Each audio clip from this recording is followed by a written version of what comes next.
Good afternoon, homesteaders. Welcome to our homestead. Now is the absolute perfect time of year to plan your spring garden, even though things are still covered in ice and snow in many places. I'm going to talk about 6 things that you need to do to plan out your perfect garden this year. Let's get going.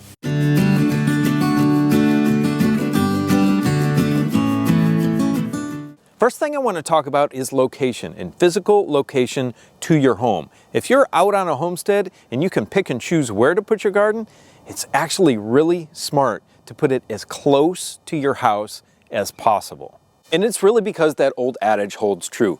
Out of sight, out of mind. If you've got 10 acres and put your garden way at the back of your property and your house is toward the front, it's really easy to kind of forget about your harvests, to not get out there every single solitary day. Having it right next to the house, it is always in your line of sight. It makes harvesting easy too, if that's where you process all of your fruits and vegetables is in your home. Additionally, you can really quickly go out there and grab something for dinner and bring it in fresh. Now, for those of you on a suburban homestead, having something close to your house is just the way it is. It's right out the back door normally. But if you've got a little bit of property, make sure you get it closely located to your home. Now, keeping within that theme of location, your sun location on your property is going to be key to where you put your garden. This space out here is the sunniest place on my property. You can see in the distance, I have some really tall trees. So all of my solar and all of my gardening space is in this area right here. So you will read a lot out there that you want the sunniest location all the time for every single solitary vegetable. That is not true. You need to break it down for what you are growing. The area on your property needs to have a minimum 4 to 8 hours of sun. But like I said, this is going to be dependent on the type of crops you are growing. So let me give you some examples. The best crops to grow in areas that get only about 3 to 4 hours of sun per day are your leafy greens. Kale, arugula, collards, lettuces, all of those types of things. So if you are really starved for sunlight on your property, you can grow those crops with very little sun exposure. Now, something in the middle that only needs about 4 to 5 hours of sunlight are your root crops. Carrots, beets, radishes, turnips, things like that. And then there are a few other things like celery, which does well in only 4 to 5 hours of sun. And then you get to your fruits and vegetables that need a lot of sun. Your tomatoes, peppers, eggplant, okra, things like that. Sweet potatoes, squash, melons, all of those need between 6 and 8 hours of full sun. But here is the one caveat to that you need to pay attention to, and that is your zone, actually. We are in Zone 8B in Texas. Full sun in the summertime for tomatoes does not work. It is way too hot. They need to be shaded in the summertime. So pay particularly close attention to the number of hours of sunlight needed for those fruits or vegetables, and then also your location. And that's the reason we have shade cloth on our greenhouse and have done several videos about shading your garden in the midsummer, especially in our zone. Because if you don't, things will get fried, even if you're watering correctly. Here we are in our main garden. We will be doing a full rehab video on this garden in the very near future to get it ready for this planting year. Now I want to go over the next point, which is what do you want to grow in? Do you want an in-ground bed? Do you want raised beds? The way we started here in this garden was with the Back to Eden style raised beds. So they are directly on the ground, but they are raised up. And we do have some wooden borders around all of those raised beds. However, the roots can reach down into the ground. And then, as you've seen before, we also have in-ground beds where we plant things like potatoes. Or you can choose to grow in containers, like I have most of my citrus here in containers in the greenhouse because I do move them outside of the greenhouse in the summertime. I also have all of our raised beds here in the greenhouse, and that works for this space really well. You can also choose hydroponics if that is your thing. That's not something I've ever tackled before, but I know it works well for some people. It's all going to depend on your space and what you have available to you. For us, we're here on 7.5 acres and we can spread out pretty easily. But like I said, you have to understand where your sun is hitting on your property and choose the absolute best spot for your garden. Now here's the next planning point for your 2025 garden, and that is plant things that grow in your area. I know that's strange to say, but I hear a lot of people out there say, plant whatever you like to eat. Whatever you enjoy, plant it on your property. And that just does not work, friends. You cannot plant pineapples here in Texas, all right? I love pineapples, but you can't plant them here. I love mangoes, but unless I get this perfectly climate controlled year round, I can't grow those mangoes. For us, if we're outside of the greenhouse, there are certain fruit trees that just don't grow. I can't grow cherries. I can't grow many apples. There are certain types that I can. You just have to be smart about what you're planting and where you live. That's why I'm trying very hard with this channel to share our experiences here in Zone 8B in Texas. There are just a lot of things that don't grow well in Zone 8B Texas. However, they might grow well in Zone 8B in Washington and Oregon. You have to experiment, friends. You've got to ask local gardeners if you can. If you can't gain that knowledge from that area, you just got to play it out and experiment with everything. Friends, make it easy on yourself. Plant for the right area in the right season. And the way that I do that is I use an online program called SEEDTIME. I've been using this for a couple years and it is incredibly helpful. Let me show you that now.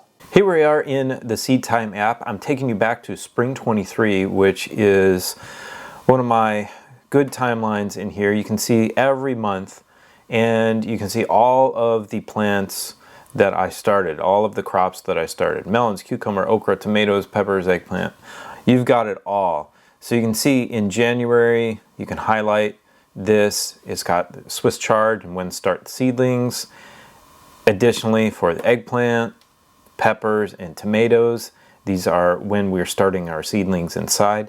It's got the timeline all the way through for all the different tasks. Up here in our task filter, you can separate it out, so you can take out the seedlings and they disappear. You can see that right there. You've got your direct seed, when you're going to direct seed certain things, and those are our beans. Got transplanting out certain items, and it breaks it down for each date.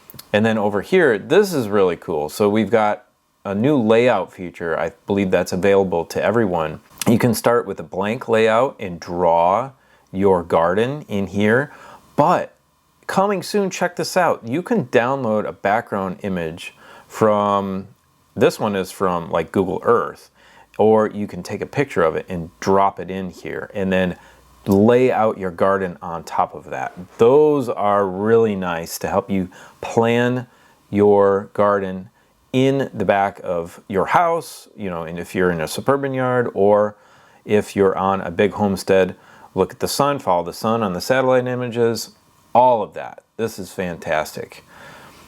We've got tasks. These are my overdue tasks that I never clicked off back in 23. Obviously, they're overdue because now my tasks are showing January 9th, 2025. You can journal. I know a lot of people journal about what works well, what doesn't work well, what they had problems with in terms of, you know, adding an image of a disease to this. You can add all that to see from year to year what you're having issues. This is really nice. We've got our classroom here. These are the master classes for everything. So planning your garden, testing your soil, creating your planting schedule, and it shows you how to do everything. So if we go to succession planning here, it'll show you, and like I was talking about earlier, this program will really help you lay out your succession planning for specific crops. And if you watch the video, Paul from SEEDTIME goes through this and really breaks it down for you. Okay, planting your garden. This is Paul, and you can plan that garden right here. We've got a community. Community link goes to Facebook group, and it gives you a password here. Go back to calendar. We're back in our timeline. It's got our full list of everything here. If I go to, so we go into our spring 2025 calendar here, and I just started to add crops in for this year. You can also copy from a previous year. So you can copy from, say, spring 2023, which I just showed you, to 2025, or you can come up here and add whatever you want. So if you want to try to grow some spring beets. We're going to add them in there. You're going to select your variety. We always do Detroit dark, probably because I'm from Detroit. We can add them in there, and it's going to add them in. It's obviously telling you it's a cool season crop, when to bed prep, everything, and we're going to schedule that, and it's going to populate it right on this calendar. So that is everything that SEEDTIME has to offer. So you can see, friends, this helps you plan out everything that you need to be very successful, including that succession planting we talked about, which helps you maximize your production. And if you click my link below, you will get $5 in free seeds from SEEDTIME if you sign up. Okay, two more that I want to mention really quick. One is testing your soil. Now, those little kits at the store don't tell you anything, honestly. They tell you NPK. And there are so many other trace minerals and trace elements that you need in your soil for good, healthy plants. One of those is calcium. There's magnesium and phosphorus and molybdenum and sodium. All of them are super, super important. So getting a good soils test is important to understand what you need to add to your soil for the year. Okay, the last point. You can plan everything out to the T, and you still need to have a little bit of flexibility. Why?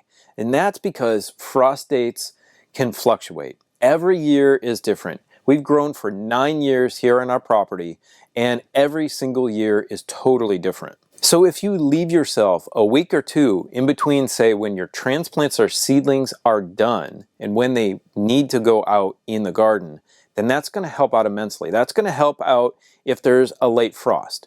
That's going to help out if you need to harden off your seedlings more than maybe you thought. Some seedlings harden off in a few days, but some take maybe a week and a half to harden off. Also, life gets in the way, right? Homeschooling gets in the way, work gets in the way, whatever it is, and you just can't get those seedlings out in the garden in time. Well, give yourself that cushion in that period of time near when your last frost is and you want to start your garden. Give yourself that cushion of a couple weeks.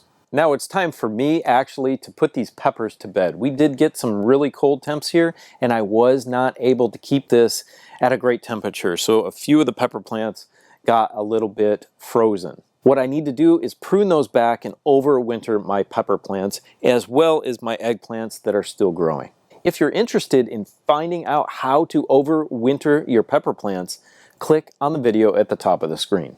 I hope this information was helpful for you, friends, and that it gives you a leg up on planning your garden for 2025. If you have any questions, please leave them for me in the comment section below the video. Now go click on this series of videos right here, which shows you exactly how I constructed this greenhouse by myself.